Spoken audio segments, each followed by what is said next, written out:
చంద్రబాబు నాయుడు ఆయన కుమారుడు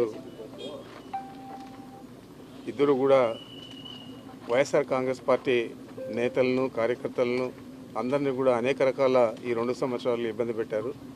వాటిలో ఎక్కువగా అన్ని అక్రమం కేసులు పెట్టడం జరిగింది. ఈరోజు మేము ఇక్కడ వచ్చి పిన్నెల్లి రామకృష్ణ రెడ్డి గారిని చూస్తూ ఉన్నామంటే ఇది రెండోసారి. అంతకుముందు ఒక మర్డర్ కేసు అన్నారు, అప్పుడు బెయిల్ వచ్చి బయట వచ్చారు. మరి మొన్న జరిగిన దీంట్లో ఇద్దరు కూడా చనిపోయిన అతను చంపిన వాళ్ళు అందరూ కూడా తెలుగుదేశం పార్టీ వారే, వాళ్ళందరూ కూడా ప్రత్యర్థులే రామకృష్ణ రెడ్డి గారికి. మరి అలాంటి వారందరూ కూడా చనిపోయిన అతని మీద చంపిన వాళ్ళ మీద కేసు పెట్టి అరెస్ట్ చేయాల్సిన పోనిచ్చి దాంట్లో కూడా రామకృష్ణ రెడ్డి గారిని ముద్దాయిగా చేర్చారు, వాళ్ళ తమ్ముడిని ఇద్దరిని కూడా.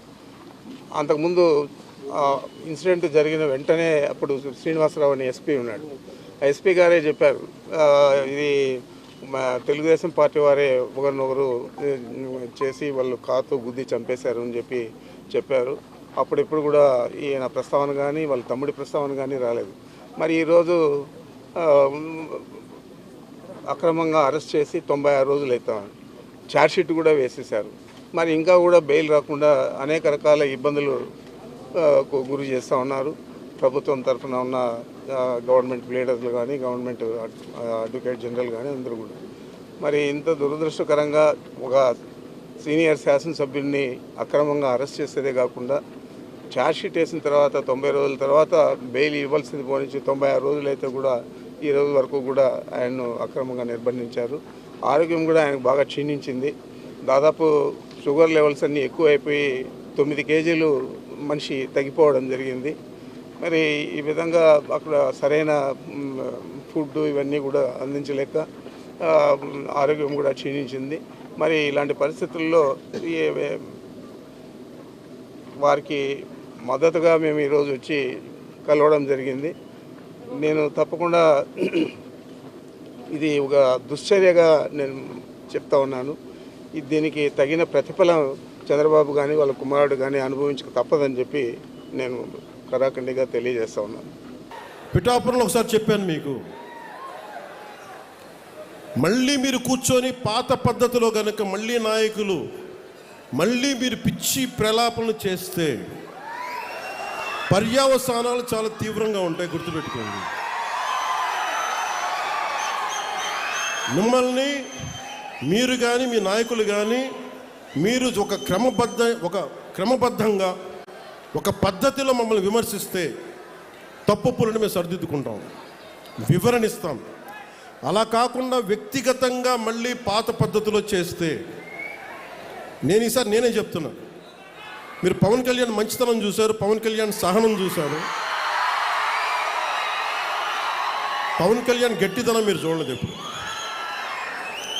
దయచేసి అక్కడ దాకా తీసుకెళ్ళకండి, ఎందుకంటే నాకు క్షమ ఉండదు నా దగ్గర. మీలాంటి వాళ్ళకి రిపీటెడ్ అఫెండర్స్కి, క్రైమ్ చేసి తప్పించుకుందాం అనుకున్నోడికి, రిపీటెడ్ అఫెండర్స్కి నా దగ్గర క్షమ ఉండదు. చాలా భరిస్తాం, చాలా సహనంతో తీసుకుంటాం. కానీ పదే పదే కూర్చోబెట్టి మేము ఏదైనా చేస్తామని మీరు మళ్ళీ పాత పద్ధతిలో చేస్తే వీఆర్ క్లోజ్గా మానిటర్ చేస్తున్నాం. ఎవరు ఏం మాట్లాడుతున్నారు, ఎవరు ఏం చేస్తున్నారు, మీకు అవకాశం ఇస్తున్నాను. మీరు ప్రజాస్వామ్యబద్ధంగా విమర్శించండి, సౌహృదయంతో కూటమి ప్రభుత్వం తీసుకుంటుంది. మళ్ళీ హద్దులు దాటి మాట్లాడి మేమే వచ్చేస్తాం 29లో అంటే నేను చెప్తున్నాను కదా, మళ్ళీ ఈ రోజున నా రాజోలు గడ్డ సాక్షిగా చెప్తున్నాను కదా.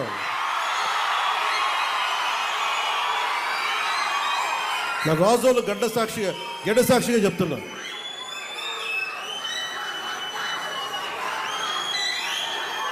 మీరు అలాంటి ఆశలు పెట్టుకోకుండా జరగవే. ఎందుకంటే ప్రజలు మమ్మల్ని నమ్మారు, మేము వాళ్ళ ముందుకు తీసుకెళ్తాం. నేను మీ చేత మీ ఏ సమస్య ఉన్నా కానీ మనందరం కూర్చొని, ఉదాహరణకి మన ఆటో డ్రైవర్ సోదరులు ఒక సమస్య చెప్పారు, మాట్లాడుతాం దాని గురించి. ఓకే, సమస్య ఏముంది కూర్చోబెట్టి మాట్లాడి, ప్రజాస్వామ్యం అంటే అదే కదా. ఒక సమస్య ముందుకు వస్తే మనం వింటాం, దానికి ఎలా పరిష్కార మార్గం వెతుకుతాం. అందరం కలిసికట్టుగా దేశాన్ని సమాజాన్ని నిర్మిద్దాం.